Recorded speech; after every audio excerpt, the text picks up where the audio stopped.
Oke, ya. Saya sangat memuji Tuhan, kagum, bangga bahwa ada anak-anak Tuhan yang mau menghabiskan, melewati malam tahun baru bersama-sama dengan Tuhan. Di mana orang-orang di luar, dulu saya sebelum masuk ke sini, setiap malam tahun baru, sejak sekian hari sebelumnya, saya sudah mulai mereka-reka. Nanti kita mau menghabiskan malam tahun baru di mana, cari acara yang paling seru, apa, kita mau berlibur kemana, cari keseruan, lalu foto-foto, pamer-pamer di medsos. Semua orang lakukan itu ya, itu dulu. Tapi sudah saya masuk di GESIM, saya dimuridkan oleh Bapak Rohani, pelan-pelan semuanya berubah, selera saya berubah, keinginan saya berubah. Dan saya percaya bahwa kita yang malam ini melewati malam tahun baru bersama-sama dengan Tuhan, kita pasti akan mendapatkan yang terbaik dari Tuhan. Amin. Amin. Saya mendapat judul dari Bapak Rohani untuk firman malam ini adalah hati yang menyembah. Hati yang menyembah. Ini masih terkait dengan tema Natal. Tema Natal yang ada banyak ibadah Natal di GESIM, baik itu sekolah minggu, baik itu Natal dewasa, baik itu di mana-mana tempat. Topiknya adalah We Come to Worship Jesus. Dan khusus di Bali ini, tutup tahun ini, saya diberi judul Hati yang Menyembah. Kita sama-sama baca dulu ayat emas kita, nats pembimbing kita dari Matius 2 ayat 2. Seperti biasa, saya ajak kita berdiri, kita menghormati firman. Kita deklarasikan Matius 2 ayat 2 sama-sama, 1, 2, 3. Dan bertanya-tanya, di manakah dia, raja orang Yahudi yang baru dilahirkan itu? Kami telah melihat bintangnya di timur, dan kami datang untuk menyembah dia. Amin. Silakan duduk saudara-saudara. Saya sangat diberkati dengan kalimat yang terakhir, kami datang untuk menyembah dia. Ini raja. Kebetulan kita bukan kerajaan ya, jadi kita tidak bertemu dengan raja dunia kita di sini ya. Tetapi masih begitu banyak kerajaan kan, dan kita kalau waktu masih kecil pasti kita banyak baca dongeng-dongeng gitu ya tentang raja gitu ya. Raja adalah tokoh yang sangat dihormati, sangat dibutuhkan pertolongannya, sangat selalu yang paling diagungkan. Dan kalau orang datang menghadap raja, pasti ada perlunya, pasti ada maunya, pasti ada masalah yang mau diajukan kepada raja. Sejarah bangsa Israel, kita kenal Raja Salomo. Begitu banyak orang datang mencari hikmatnya karena butuh penyelesaian. Dan ini gambar ini, kalau yang semua kan pasti sudah lewat sekolah minggu, pasti tahu banget kalau ada 2 perempuan, Raja Salomo, pasti kisah yang berebut anak itu kan sangat terkenal ya. Bagaimana Salomo menunjukkan hikmat Tuhan dari dia ketika 2 perempuan itu datang minta penyelesaian, berebut anak. Orang datang karena butuh sesuatu kepada raja. Ini gambar ini kalau kita lihat raja mengeluarkan tongkat, yang sekolah minggu pasti tahu. Ini Ratu Esther dan Raja Ahasverus. Ratu Esther datang ada tujuannya, ada perlunya. Dia mau menyelamatkan bangsa Israel. Orang menghadap raja ada perlunya, walaupun di zamannya Raja Ahasverus ini ada ancaman ya, kalau raja nggak berkenan mati ya. Tapi untung raja berkenan dan mengulurkan tongkat. Ini kisah yang juga sangat terkenal. Orang datang menghadap raja pasti ada maunya, ada perlunya, ada masalahnya. Saya juga punya di tempat saya bekerja, pimpinan tertinggi namanya direktur. Kalau saya menghadap direktur, saya pasti punya sejumlah masalah yang saya minta jalan keluarnya bagaimana. Nggak mungkin, enggak lah kalau saya datang hanya untuk ngobrol-ngobrol, tawa-tawa, enggak. Pasti ada yang saya mau perlu. Begitu juga kita dengan Tuhan. Kalau kita menghadap Tuhan, sebagian besar anak Tuhan, kalau menghadap Tuhan, tujuannya apa? Minta kan? Mengajukan daftar permintaan. Tuhan, saya kan suka nanya murid-murid saya, kamu kalau berdoa minta apa? Minta supaya ujian lulus, minta supaya uang uang bayaran kos cepat datang, minta supaya orang tua yang lagi sakit disembuhkan, minta dan minta. Kalau kita menghadap raja, menghadap atasan, menghadap pemerintah, karena kita butuh, karena kita mau minta. Tapi luar biasa yang tadi kita baru bacakan, Majus datang untuk apa? Untuk menyembah. Kami datang untuk menyembah. Luar biasa. Sama sekali bukan karena mereka perlu sesuatu dari raja ini supaya diberikan apa, enggak, untuk menyembah. Nah, kita akan membaca dari Alkitab 2 kisah penyembahan saat Yesus lahir. Pertama, gembala-gembala dari Injil Lukas, dan kedua, Majus dari Injil Matius. Kita baca mulai dari yang gembala-gembala dulu ya, yang Injil Lukas 2 ayat 8-20. Seperti biasa saya ajak kita bersaut-sautan supaya nggak ngantuk. Saya baca bagian yang genap, Bapak Ibu Saudara baca bagian yang ganjil. Lukas 2 ayat 8-20. Di daerah itu ada gembala-gembala yang tinggal di padang menjaga kawanan ternak mereka pada waktu malam. Tiba-tiba seorang malaikat Tuhan mendekat mereka, dan kemuliaan Tuhan bersinar meliputi mereka. Mereka sangat ketakutan. Lalu kata malaikat itu kepada mereka, jangan takut, sebab sesungguhnya aku memberitakan kepadamu kesukaan besar untuk seluruh bangsa. Hari ini telah lahir bagimu juru selamat, yaitu Kristus Tuhan di kota Daud. Dan inilah tandanya bagimu, kamu akan menjumpai seorang bayi dibungkus dengan lampin dan terbaring di dalam palungan. Dan tiba-tiba tampaklah bersama-sama dengan malaikat itu sejumlah besar bala tentara surga yang memuji Allah katanya. Kemuliaan bagi Allah di tempat yang maha tinggi, dan damai sejahtera di bumi di antara manusia yang berkenan kepadanya. Setelah malaikat-malaikat itu meninggalkan mereka dan kembali ke surga, gembala-gembala itu berkata seorang kepada yang lain, marilah kita pergi ke Betlehem untuk melihat apa yang terjadi di sana, seperti yang diberitakan Tuhan kepada kita. Lalu mereka cepat-cepat berangkat dan menjumpai Maria dan Yusuf dan bayi itu yang sedang berbaring di dalam palungan. Dan ketika mereka melihatnya, mereka memberitahukan apa yang telah dikatakan kepada mereka tentang anak itu. Dan semua orang yang mendengarnya heran tentang apa yang dikatakan gembala-gembala itu kepada mereka. Tetapi Maria menyimpan segala perkara itu di dalam hatinya dan merenungkannya. Maka kembalilah gembala-gembala itu sambil memuji dan memuliakan Allah karena segala sesuatu yang mereka dengar dan mereka lihat, semuanya sesuai dengan apa yang telah dikatakan kepada mereka. Ini bagian pertama, penyembahan yang pertama saat Tuhan Yesus lahir. Karena Majus kan kemudian ya. Sekarang kita baca yang Majus di Matius 2, 1-12. Saya baca bagian yang ganjil, Bapak Ibu Saudara yang genap. Sesudah Yesus dilahirkan di Bethlehem di tanah Yudea pada zaman Raja Herodes, datanglah orang-orang Majus dari timur ke Yerusalem. Dan bertanya-tanya, manakah dia raja orang Yahudi yang baru dilahirkan itu? Kami telah melihat bintangnya di timur, dan kami datang untuk menyembah dia. Ketika Raja Herodes mendengar hal itu, terkejutlah ia beserta seluruh Yerusalem. Maka dikumpulkannya semua imam kepala dan ahli Taurat bangsa Yahudi, lalu dimintanya keterangan dari mereka di mana Mesias akan dilahirkan. Mereka berkata kepadanya, di Bethlehem, di tanah Yudea, karena demikianlah ada tertulis dalam kitab Nabi. Dan engkau Bethlehem, tanah Yehuda, engkau sekali-kali bukanlah yang terkecil di antara mereka yang memerintah Yehuda. Karena daripada akan bangkit seorang pemimpin yang akan mengembalakan umatku Israel. Lalu dengan diam-diam Herodes memanggil orang-orang Majus itu dan dengan teliti bertanya kepada mereka, bila mana bintang itu nampak.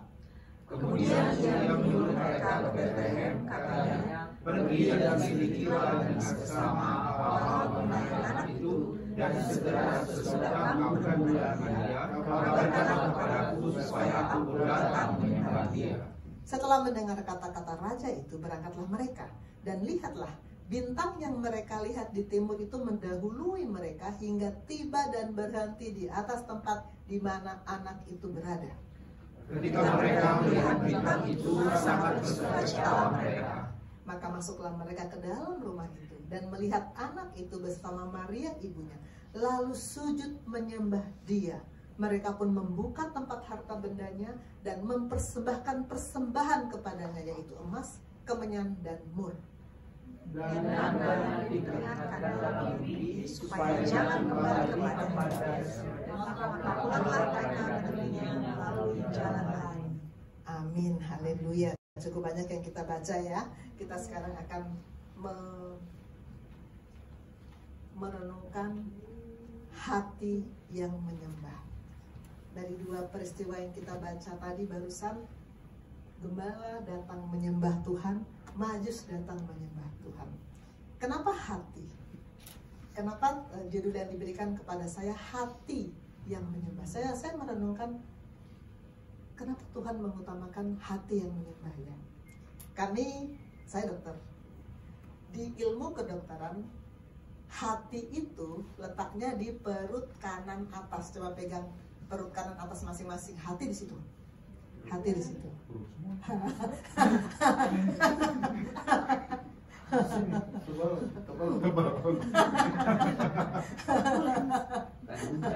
Hati.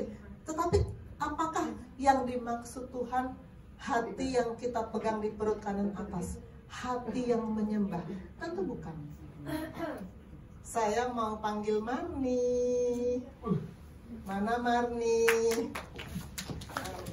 Beri semangat untuk Marni. Ini ada satu sepotong saja, sepotong pendek lagu. Coba Marni menyanyikan lagu ini. Sepotong ini saja. Pakai gerakan. Tuhan, ku mau menyerahkanmu. Tuhan, bentuklah hati ini. Pas hati ini tangannya megang di mana?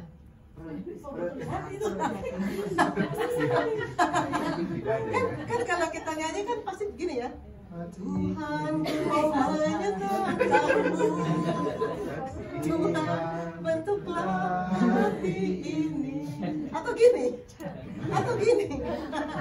Kalau bahasa kedokteran mungkin bentuklah hati ini gitu kali ya, pegangnya sini ya. Hati yang mana yang dimaksud? Makasih Marni, silakan. Hati yang dimaksud tentu bukan hati yang di kanan atas, tapi hati yang di sini. Itulah spirit, itulah roh.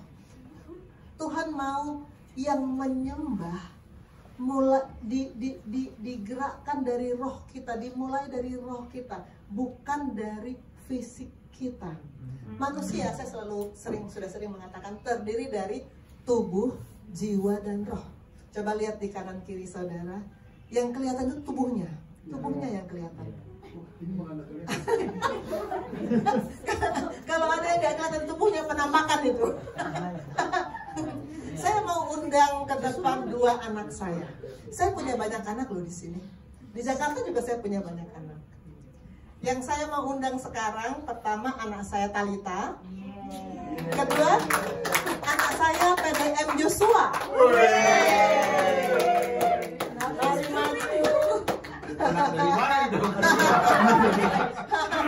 Boleh lepas maskernya biar gambarnya kelihatan. Oh gitu.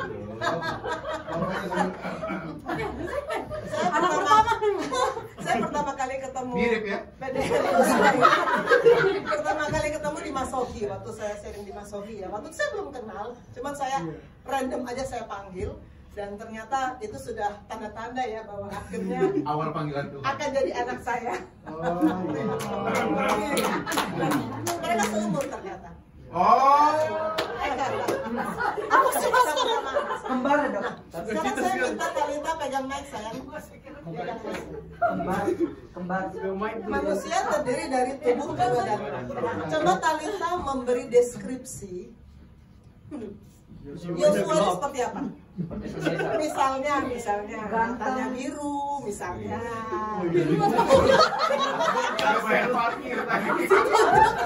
Coba Talita mendeskripsi Yosua. Matanya biru.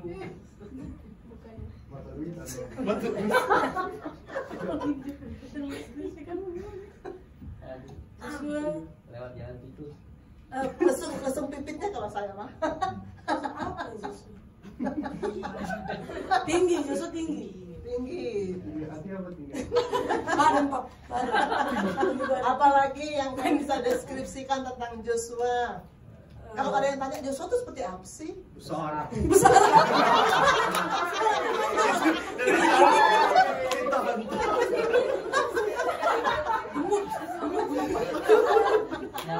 Berisi lah, berisi banget. Berisi. Rambutnya Keriting. Lurus. Keriting yang dilurusin. sekarang itu tadi Talita mendeskripsikan tubuh. Sekarang Joshua coba sebisa-bisanya Joshua mendeskripsikan jiwa Talita. Nah.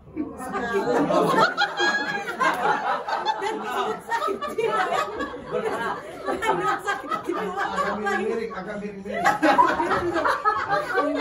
Agak miring kanan. Berat ini katanya. Berat Bagaimana ini. mendeskripsi jiwa? Mamanya di samping.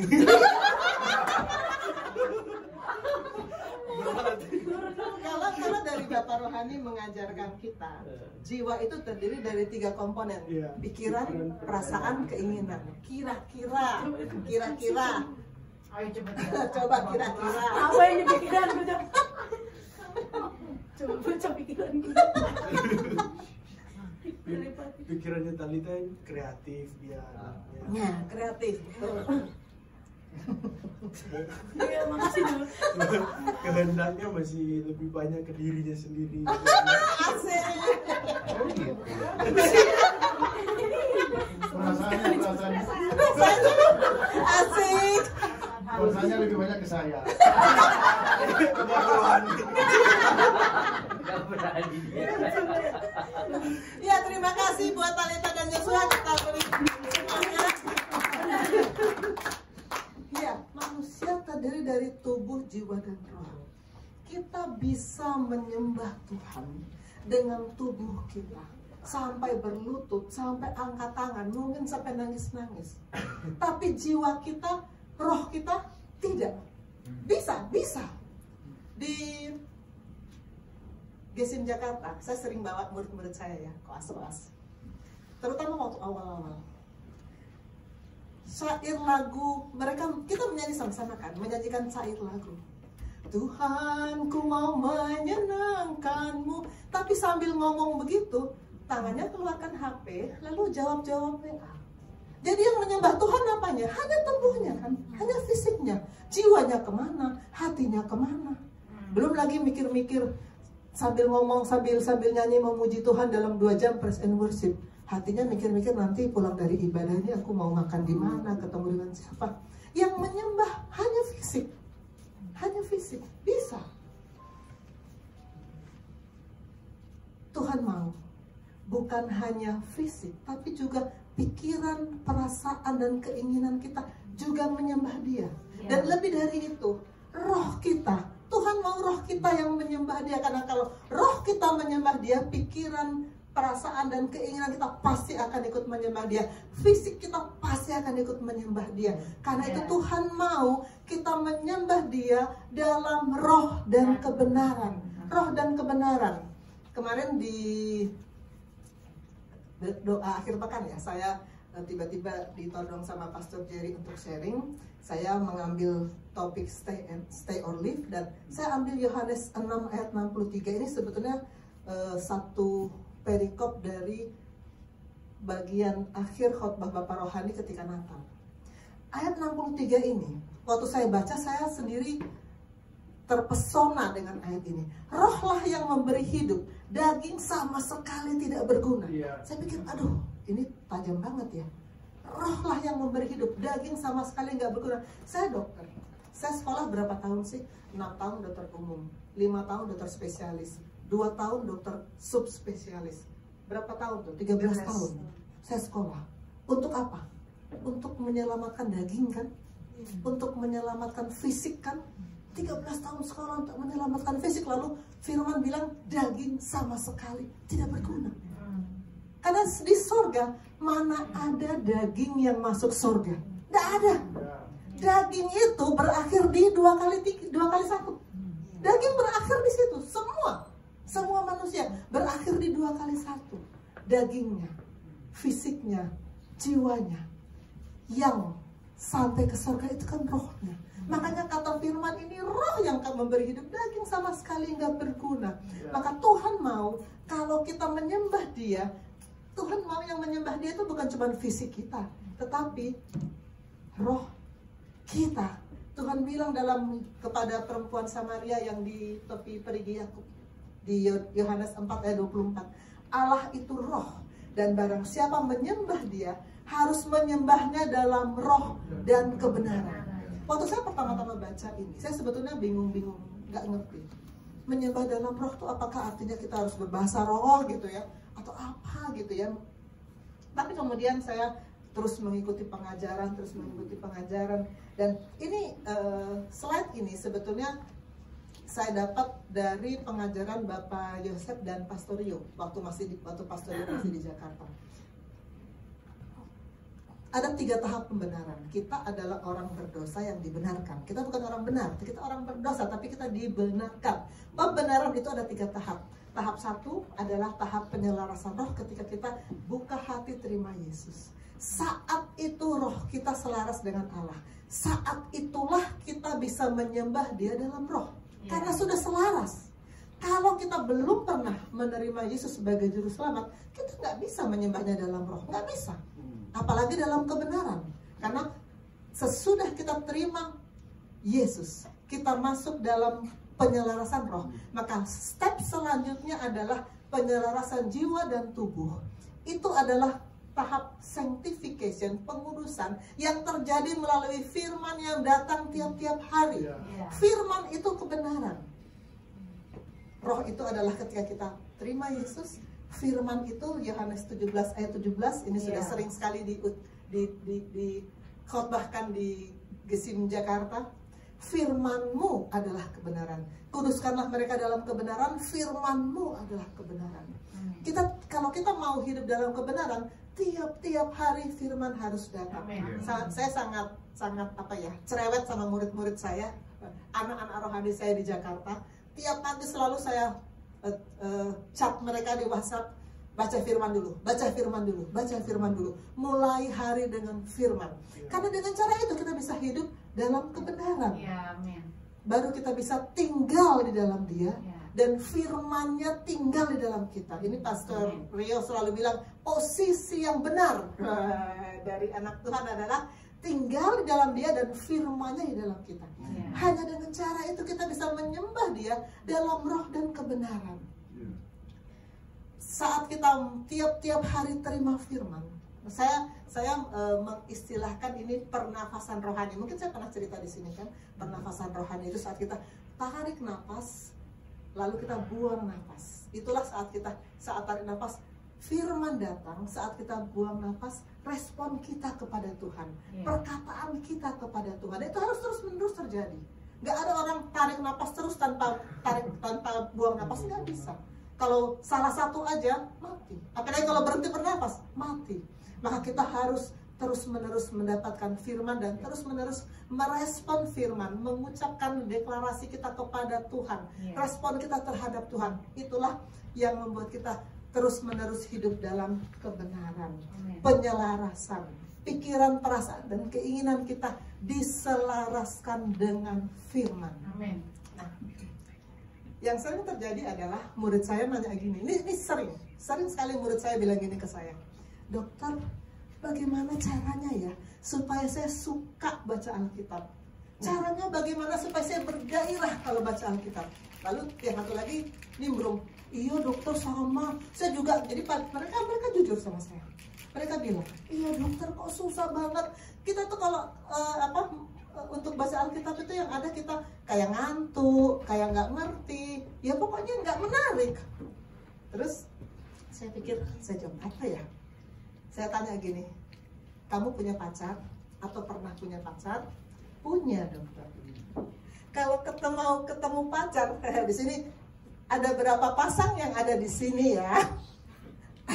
ada beberapa pasang yang ada beberapa yang berpasangan di sini ya, yang baik pacaran maupun sudah menikah.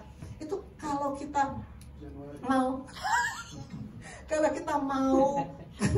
yang mau menikah, kalau kita mau bertemu dengan kekasih kita, dengan pacar kita, semangat nggak? Bergairah nggak? Pasti semangat, pasti. Sudah aduh siap-siap dari dia mau datang jam 7 jam 5 sore, kita dari pagi sudah siap-siap, sudah mandi susu. Indomie Sudah spa. Siap-siap sekali ya. Dan kalau bertemu dengan pacar, apakah kita diam-diaman, senyum dan diam-diaman? Apakah begitu? Enggak kan? Pasti ada percakapan. Pasti ada percakapan. Begitu juga kita dengan Tuhan. Kalau saya tanya ke murid saya, kamu cinta Yesus enggak? Oh cinta dokter, cinta Yesus. Semua bilang cinta Yesus. Tapi saya tanya, kalau kamu cinta Yesus, kamu harus cinta firman. Kenapa? Karena Yesus dan firman adalah satu. Yohanes 1 ayat 1 berkata, pada mulanya ada firman. Firman itu bersama-sama dengan Allah. Dan firman itu adalah Allah. Gak mungkin kamu bilang, saya cinta. Gak mungkin saya bilang sama suamiku mana? Gak mungkin aku bilang. Gak mungkin aku bilang sama suamiku, suamiku aku cinta kamu, tapi aku gak cinta kata-katamu ya, jadi kamu jangan ngomong, diam. Gak mungkin. Kalau kita cinta, saya besar kepala di sini. boleh nggak saya Noni boleh nggak? Jangan ya. Boleh. jangan ambil. Kan ini malam terakhir tahun baru. Iya, malam terakhir. Malam terakhir tahun baru. Orang-orang yang sedang berpacaran pasti sangat rindu untuk mendengar suara kekasihnya. Oh, iya. Begitu kan Noni ya? Betul. Iya. Dari kita turun dari pesawatnya saya sudah bilang, Noni seberapa kangennya Noni sama Pastor Rio. Jawabnya, sangat kangen. Begitu ketemu langsung bercakap-cakap. Begitu juga kita sama Tuhan. Kalau kita bilang, saya cinta Yesus, maka kita pasti rindu untuk bercakap-cakap dengan Yesus.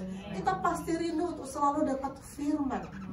Karena itu tidak mungkin kita bilang, saya cinta Yesus, tapi saya tidak suka baca firman. Tidak mungkin. Tidak mungkin. Dan firman itu adalah kebenaran yang membuat kita bisa menyembah Dia dalam roh dan kebenaran. Amin.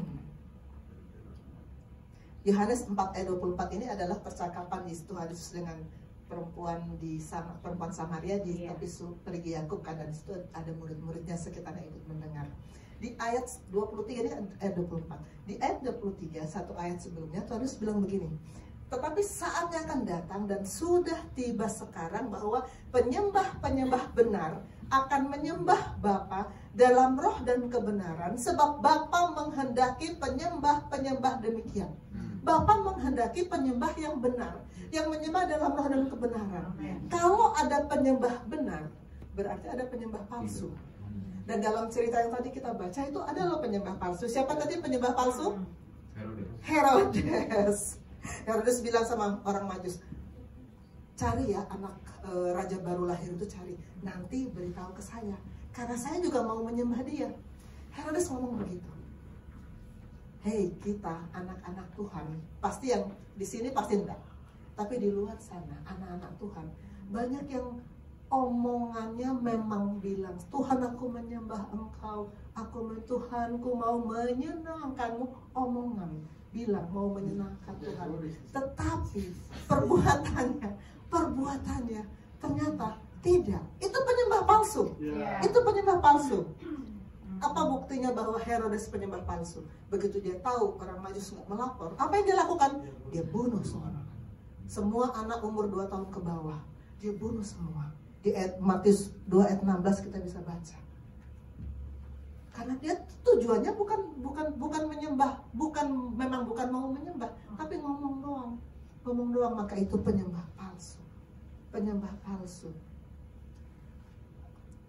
Banyak anak Tuhan yang bisa dalam 2 jam praise and worship, bisa nyanyi mengatakan, Tuhan ku mau menyenangkanmu, tapi di hari Senin, Selasa, Rabu, Kamis, Jumat, Sabtu hidupnya bagaimana? Apakah melaksanakan apa yang dia bilang? Kalau tidak, itu penyembah palsu. Itu sama dengan Herodes. Ke Herodesan. Kalau ada yang kepo-kepo mau tahu bagaimana nasib Herodes, kalau ada yang belum tahu, Kisah Rasul 12 ayat 23, dan seketika itu juga ia ditampar malaikat Tuhan, karena ia tidak memberi hormat kepada Allah. Ia mati dimakan cacing-cacing. Itu nasibnya. Penyembah palsu, nasibnya itu ditampar malaikat. Hati-hati. Hati-hati jangan sampai kita terjebak sebagai penyembah palsu. Cuman 2 jam kita nyanyi, kita bilang Tuhan aku memuliakanmu, aku menyembahmu, aku mengasihimu 2 jam, tapi di luar itu Senin sampai Sabtu apa yang kita lakukan untuk betul-betul menyenangkan dia, memuliakan dia? Apa yang kita lakukan? Kita kembali ke laptop. Tadi kita sudah baca kisah gembala dan kisah Majus. Saya mulai dari kisah gembala di Lukas 2 ayat 15. Setelah malaikat itu meninggalkan mereka dan kembali ke surga, gembala itu berkata seorang kepada yang lain, mari kita pergi ke Bethlehem, melihat seperti yang diberitakan Tuhan kepada kita. Apa yang kita lihat di sini? Pertama, respon. Gembala itu langsung merespon. Bayangkan mereka itu kan lagi menggembalakan, tiba-tiba ada malaikat memuji Tuhan, bilang memberi kabar baik, lalu mereka itu pergi kembali ke gelapan kan. Mereka bisa aja bilang gini, bayi itu kan baru lahir, kan gak kemana-mana tuh bayi. Kita ini dulu ya, beresin dulu semua ini. Kita mandi dulu, kita persiapan dulu. Gak usah buru-buru, bayinya kan masih bayi. Jadi rajanya masih lama. Mereka bisa bilang begitu, tapi tidak. Mereka tidak melakukan itu. Mereka langsung. Saya tidak tahu, dia tidak diceritakan.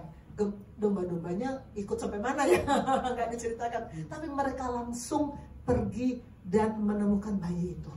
Respon mereka kepada firman yang datang. Pastikan kita juga punya respon terhadap firman yang datang. Bukan cuman amen-amen, tapi hidup kita melakukan apa yang diperintahkan Tuhan dalam firman yang datang itu. Pertama, respon.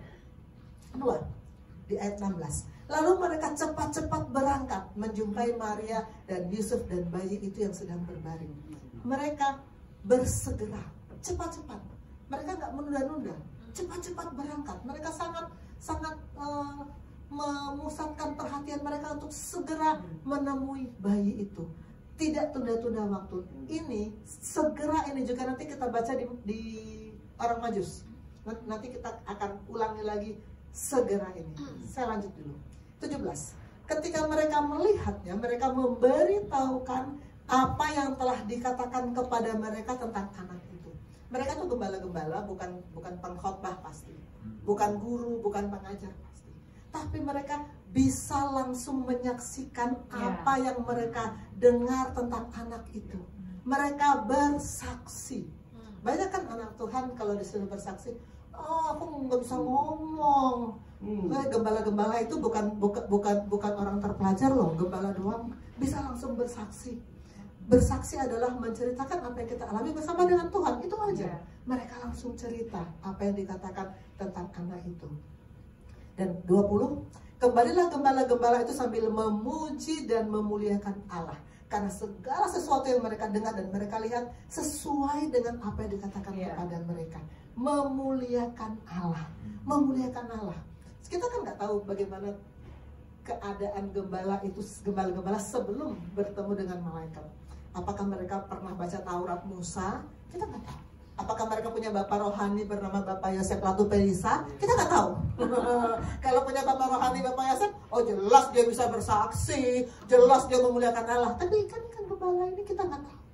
Kita nggak tahu, nggak diceritakan. Tapi gembala itu kan secara umum ya, yang bukan orang yang berpendidikan, tapi mereka bisa memuliakan Tuhan loh, karena mereka bertemu dengan Yesus. Bertemu dengan Yesus, mereka bisa memuliakan Allah. Kalau saya bikin skema yang terjadi, saat mereka datang menyembah, maka mereka bisa bersaksi dan mereka bisa memuliakan Allah. Jadi kalau kita menyembah Tuhan, 2 jam di gereja kita menyembah, praise and worship.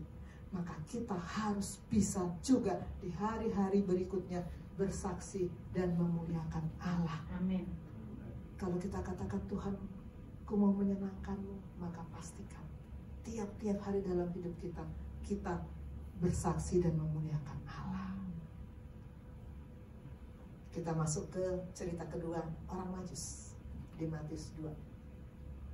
Pertama, apa yang saya dapatkan ketika merenungkan orang Majus ini? Pertama, mereka tertarik pada hal-hal yang tak terlihat. Sesudah Yesus dilahirkan di Bethlehem di tanah Yudea di zaman Raja Herodes, datanglah orang-orang Majus bertanya-tanya. Mereka belum pernah datang ke situ, berarti kan nanya-nanya. Di mana dia, raja orang Yahudi yang baru dilahirkan itu? Jadi mereka nggak pernah lihat kan? Mereka nggak pernah lihat. Kami telah melihat bintangnya. Mereka lihat bintang karena mereka orang-orang berilmu yang belajar perbintangan. Kami datang untuk menyembah Dia. Mereka tertarik pada hal-hal yang tidak terlihat. Apa yang menarik di dunia ini bagi kita? Yang terlihat kan? Kecantikan, kekayaan, posisi, apalagi itu semuanya sementara. Semua yang terlihat itu, yang menarik itu sementara. Sedangkan yang tidak terlihat itu yang kekal. Maka Paulus bilang sama orang jemaat Efesus, sebab itu janganlah kamu bodoh, usahakan supaya kamu mengerti kehendak Tuhan. Karena kalau kita mengerti kehendak Tuhan, kita tahu, kita mengenal Dia, kita tahu apa yang Tuhan mau kita lakukan, maka kita pasti akan berorientasi pada kekekalan, pada yang tidak terlihat. Kepada jemaat di Korintus, Paulus bilang, sebab kami tidak memperhatikan yang kelihatan, melainkan yang tak kelihatan. Karena yang kelihatan adalah sementara, sedangkan yang tak kelihatan adalah kekal. Yang kelihatan sementara. Coba lihat di kanan kiri, itu kan yang kelihatan sementara. Bilang sama kanan kiri, sementara. Saya dalam November kemarin kan suami saya juga datang kan, dan saya kan bilang, suami saya ini dulu waktu muda ganteng banget.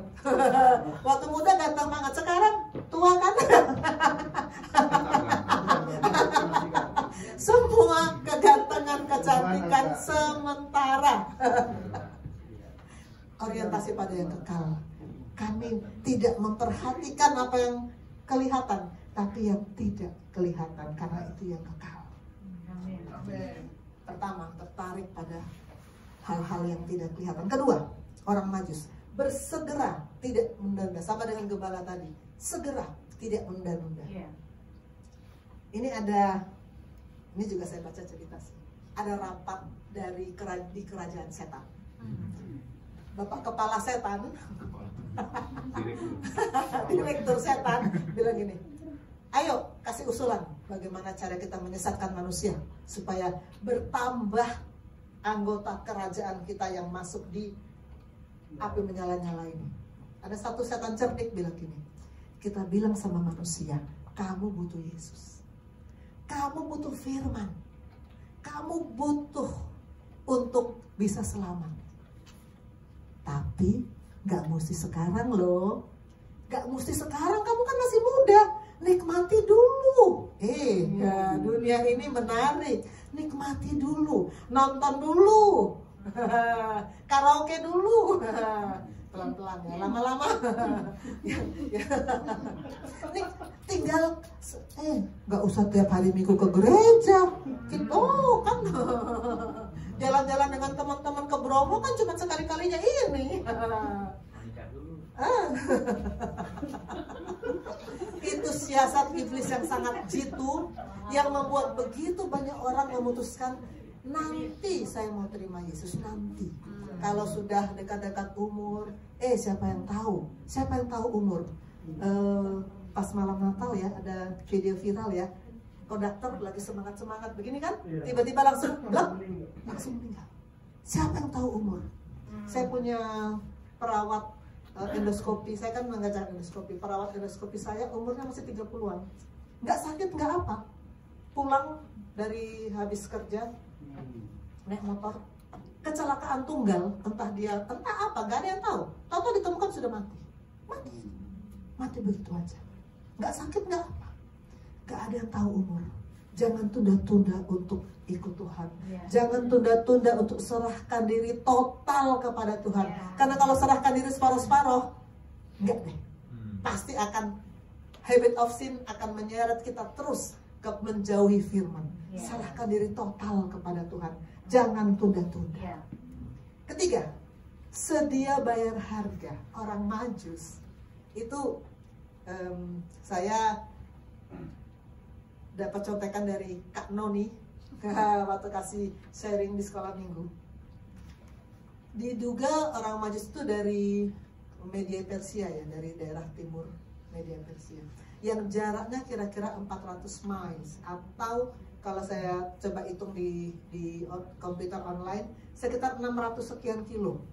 Kalau kita di Jakarta, kira-kira dari Jakarta ke Madiun kira-kira naik onta. Siapa yang pernah naik onta? Saya juga pernah naik onta. Rasanya kalau saya bilang ya, seperti kalau di Dufan kita naik ombak-ambing kayak gitu. Wow, kita terbang. Nggak enak, nggak enak. Ini 40 hari, 40 malam naik onta. Nggak enak. Saya aja waktu ke Bapak Rohani juga belum lama kembali dari Eropa. Waktu bulan Juni kemarin saya dengan Arya ke Pennsylvania, ke tempat adik saya. Kami naik pesawat selama 8 jam plus 14 jam, 22 jam. Padahal pesawat bukan onta, tapi nggak enak, capek dan bosan. Sekian lama di perjalanan, bayar lagi, bayar lagi.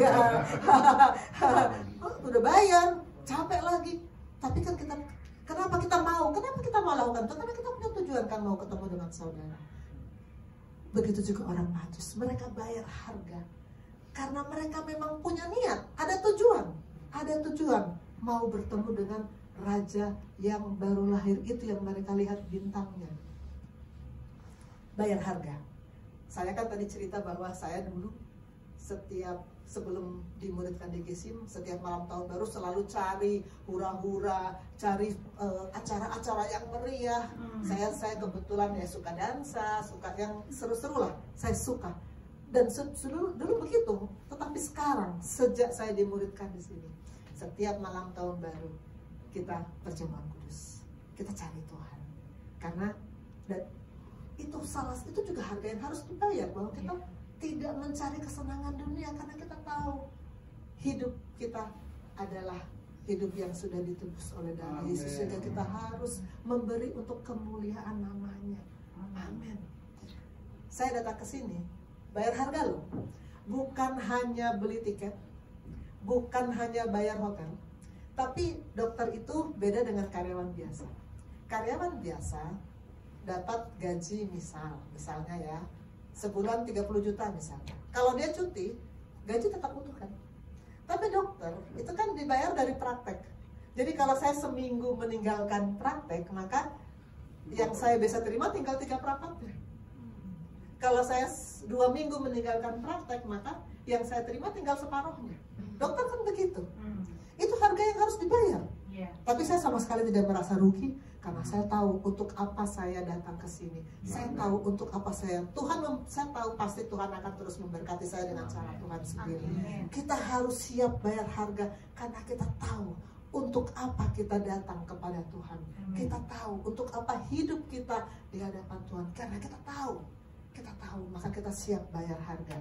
Siap bayar harga. Kurban kalau istilah Bapak Rohani. Siap berkurban. Keempat, sangat bersuka cita di ayat 10. Ketika mereka melihat bintang itu, sangat bersuka citalah mereka. Sangat, bukan hanya bersuka cita, sangat bersuka cita. Sangat bersuka cita. Saya ada ayat kesayangan Arya yang dia hafal banget, Filipi 4 ayat 4, apa nak? Udah keluar ya. Bersukacitalah senantiasa di dalam Tuhan. Sekali lagi katakan, bersukacitalah. Sepertinya ini ayat sepertinya gampang ya, tapi coba kalau sedang ada masalah, kayak apa menerapkan ayat ini. Tapi kalau kita menyembah Tuhan. Ingat bahwa penyembahan itu bukan hanya 2 jam di gereja saat praise and worship. Penyembahan itu adalah setiap hari yang kita lalui bersama-sama dengan Tuhan. Maka setiap hari yang kita lalui, kita harus mengeset hati kita untuk terus bersuka cita. Karena itu perintah Tuhan. Bersukacitalah senantiasa. Bukan cuma kalau dapat kado Natal, kado tahun baru, bukan cuma kalau dapat kiriman uang dari mana, bukan. Senantiasa, sangat bersukacita. Ini perhatikan saya di sini. Saya tahu saya direkam, jadi saya senyum. Saya ulang ya. Saya tahu saya direkam. Saya sadar kamera. Senyum ya. Tapi kalau saya tidak sadar bahwa saya direkam, gini aja. Kebanyakan orang kan begini kalau jalan. Begini aja. Tidak kelihatan senyumnya, nggak kelihatan spiritnya, nggak kelihatan semangatnya. Nah, kalau kita bilang saya mau bersukacita senantiasa, pastikan siapapun yang melihat kita kapanpun. Ini seringkali saya punya tim kokas yang menari tamborin. Mengajar mereka gerakan tamborin itu umumnya gampang. Yang susah apa? Nyuruh mereka senyum.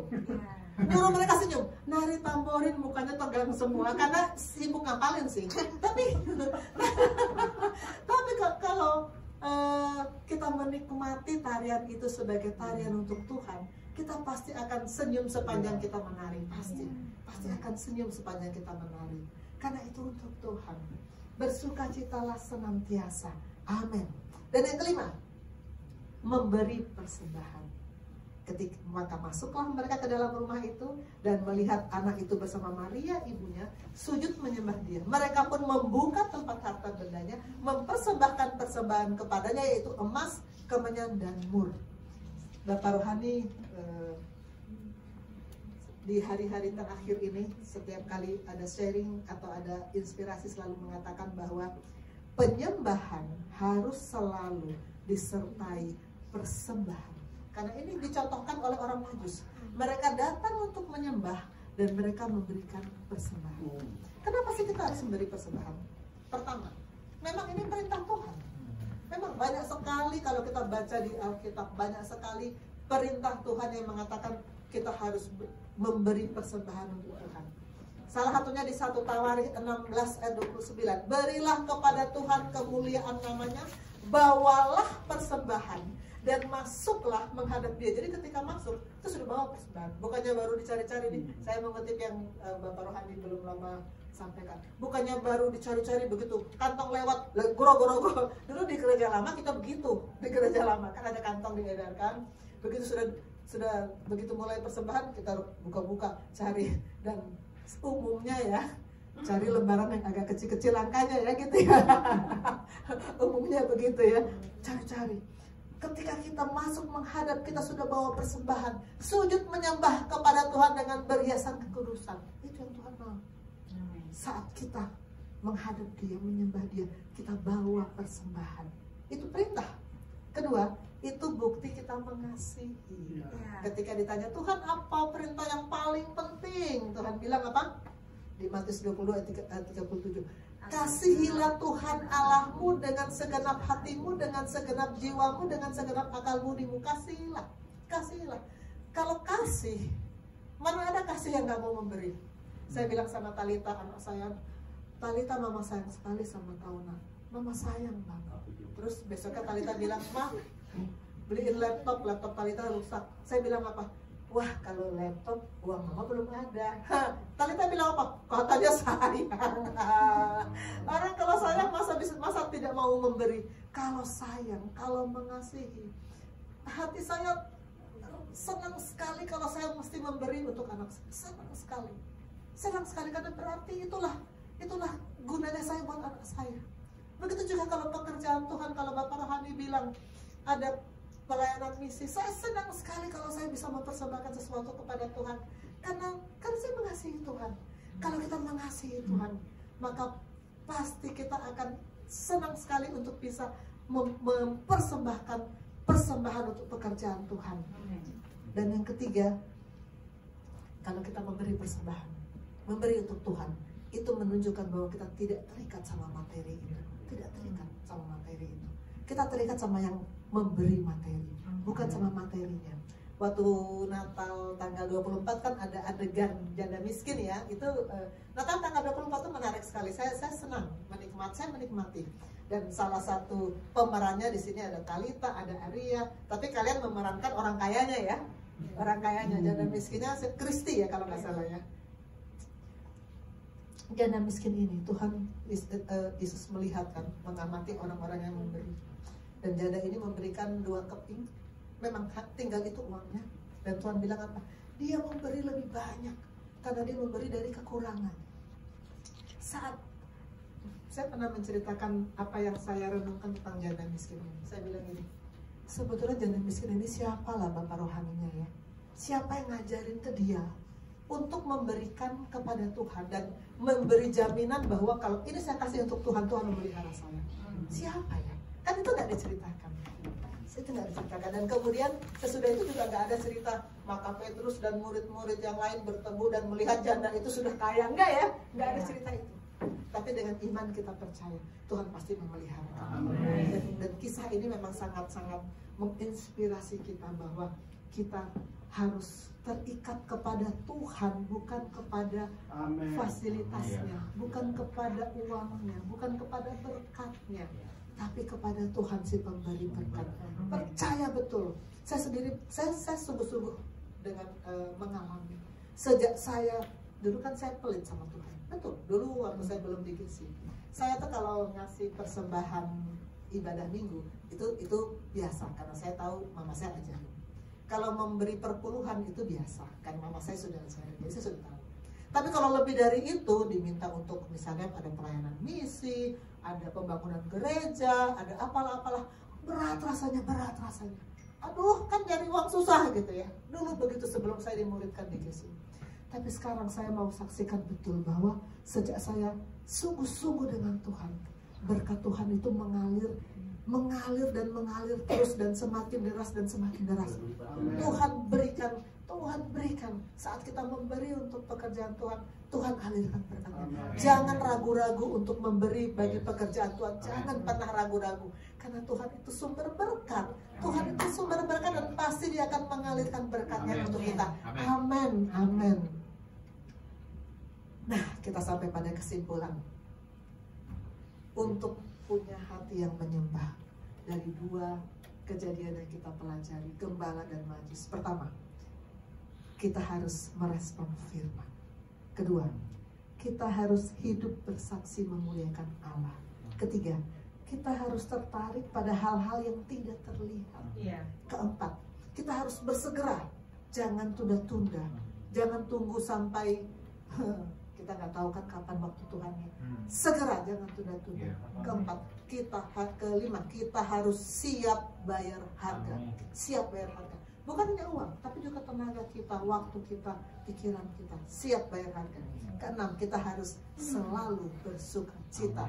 Dan terakhir, memberi persembahan. Setiap penyembahan harus ada persembahan. Amin. Segala kemuliaan bagi Tuhan. Mari kita bersyukur. Maka di surga firman-Mu sudah datang. Dan aku percaya firman tidak akan kembali dengan sia-sia.